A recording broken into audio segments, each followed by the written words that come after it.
Good morning. Today is Sunday, April 5th. It's about 6:30 a.m.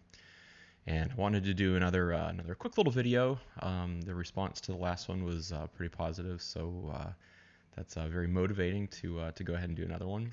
And just wanted to share a few things.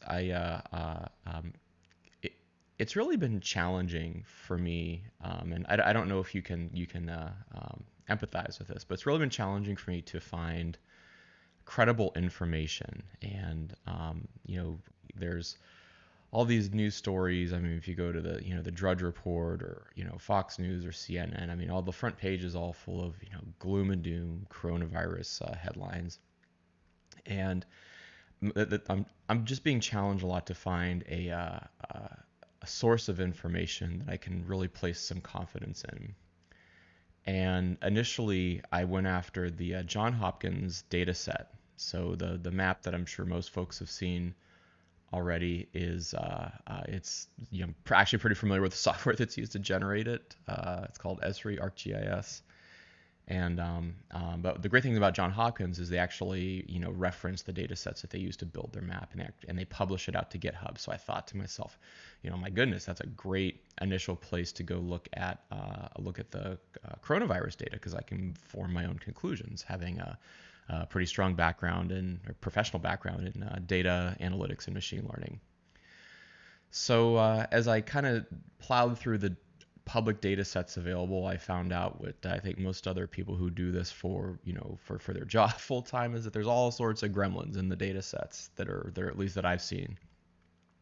For example, if you look at the rate of new cases that are being reported, every region and every government's going to report them in a slightly different way. They're counting them in maybe slightly different ways.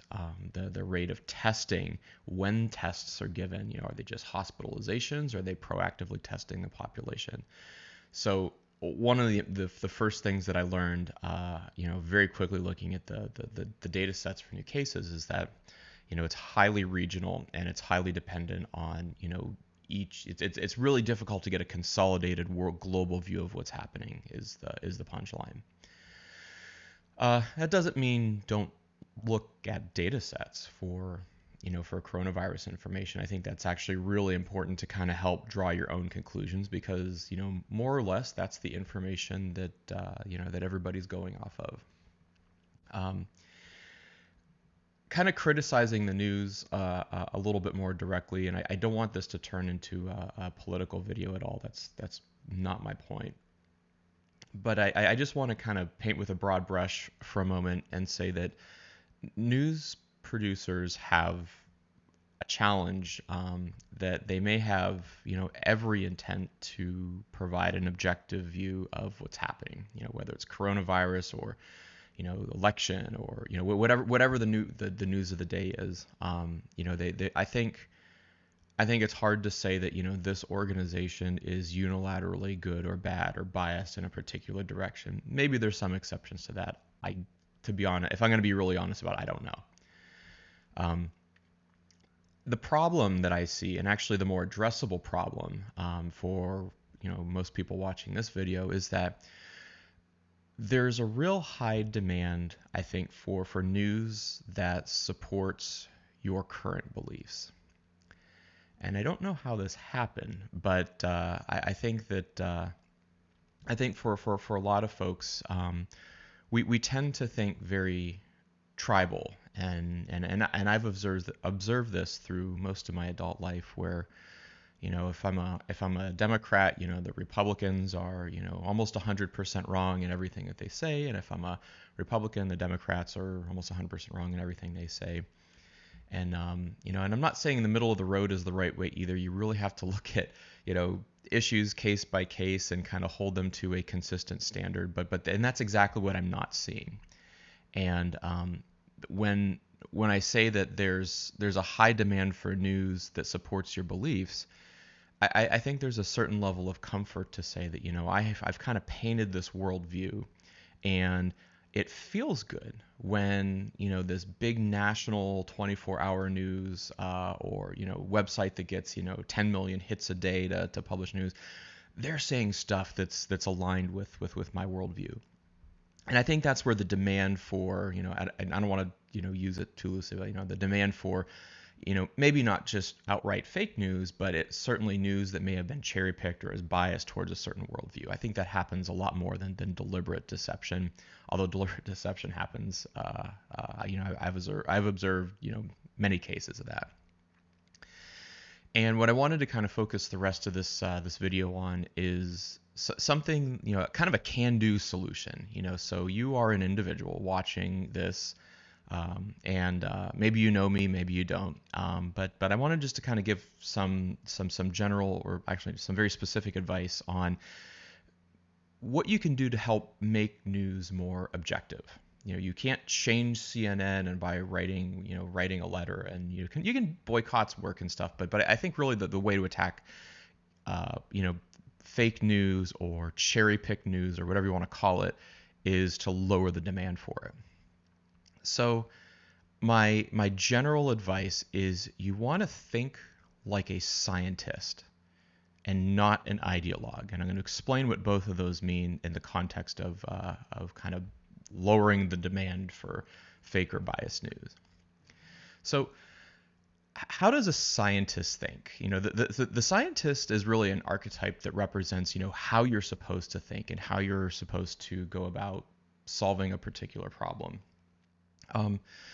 The scientist starts with observation. The scientist is going to go out there and they're going to look at the world, and they're going to say, what evidence can I collect? And then eventually, through the scientific method, or at least a scientific way of thinking, that scientist is going to be taking that evidence and formulating ideas from the evidence. But the order is very important here. The scientist is going to really start by looking at the world with whatever instruments and experimentation and clever way to isolate factors that could influence the thing that the scientist is observing. That's a whole discipline, I think, as everybody knows. But again, I'm going to say one more time, the scientist starts with observing something. I'm going to observe the raw COVID-19 data from Johns Hopkins, and then I'm going to formulate my ideas based off of that. So that's a very solid, reality-oriented way of approaching new information. It's not fail-safe. The scientists, if you go and look at the history of science, there's, at one point it was reasonable to believe that the Earth was flat. You look out and you see, I don't see a sphere or a curve or anything like that. But, the scientific-minded folks eventually looked at other things and other factors that said, are these, does that flat Earth model line up with the observations that I'm now making? That actually start pointing towards a heliocentric model. So the key point here is, like, if you think like a scientist, you're not always going to be right about everything, and that's okay, because while formulating an incorrect idea is possible, the scientist really tends over time to get a more accurate model of the world, because as new evidence comes in, the scientist is very comfortable with saying, I'm going to adjust what I think about this because there's new data. And this is a really key point, because I think a person who's scientifically minded is really going to draw a lot of self-esteem, not from what they know and what they bring to the table, but the method that they use to arrive at that knowledge. And apply this to your own life. At work, I work in technology, and everybody who works in technology has a very real risk of just being obsolete. I could be the best Oracle DBA, or the best machine learning engineer, the best Java programmer, the best COBOL programmer, and there's a time for that. And the way that technology is, it changes so quickly. You have to learn and adapt. You have to be comfortable not with the skill set that I bring to the table now, but the method and the learning and what I do as a person to acquire new knowledge. And that's where my self-esteem comes from. You can be a very good generalist by thinking like a scientist in this way. So I don't want to beat a dead horse, but I do want to spend just a few more minutes to kind of contrast that with the other way. And I'm calling this the ideologue. So what's the ideologue? The ideologue is somebody who follows an ideology, and they literally flip the way that the scientist thinks. The ideologue will first formulate an idea and then try to justify that idea with observations. And I'm giving the ideologue a little bit of credit because usually what happens is the ideologue is taught their initial ideas, and then they'll go and look and cherry pick their observations to kind of see what supports that. And I think this ideologue mindset is really what creates a demand for fake news or cherry pick news, or it creates a real commercial demand for bias in the major media outlets. So you can help lower the demand by kind of saying, you know what, I want to look at the facts and just see where they lead me.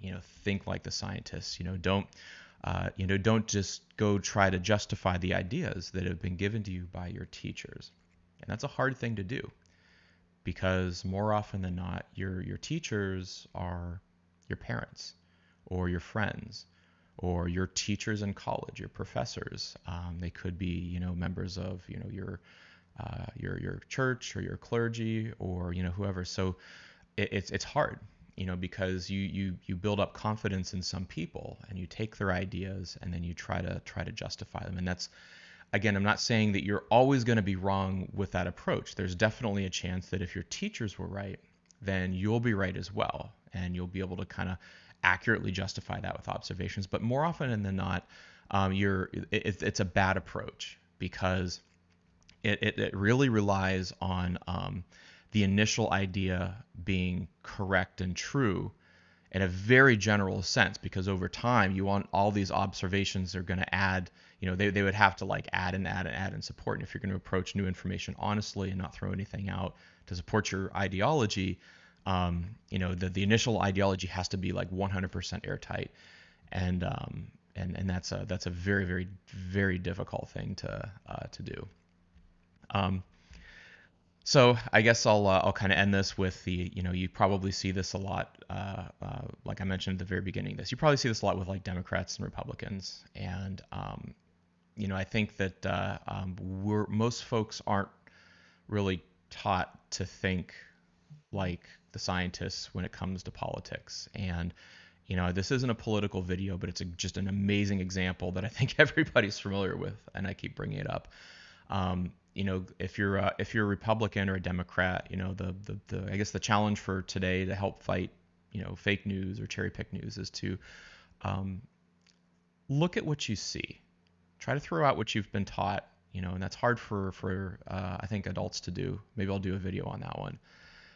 I think it's hard to do, but it's certainly possible. And what you'll notice over time is, the more you start thinking like a scientist, the more you tie your self-esteem to the method of thinking versus what you already know, the better off you're going to be. Things are going to start clicking that haven't clicked before, and it's going to feel great. I can certainly attest to that.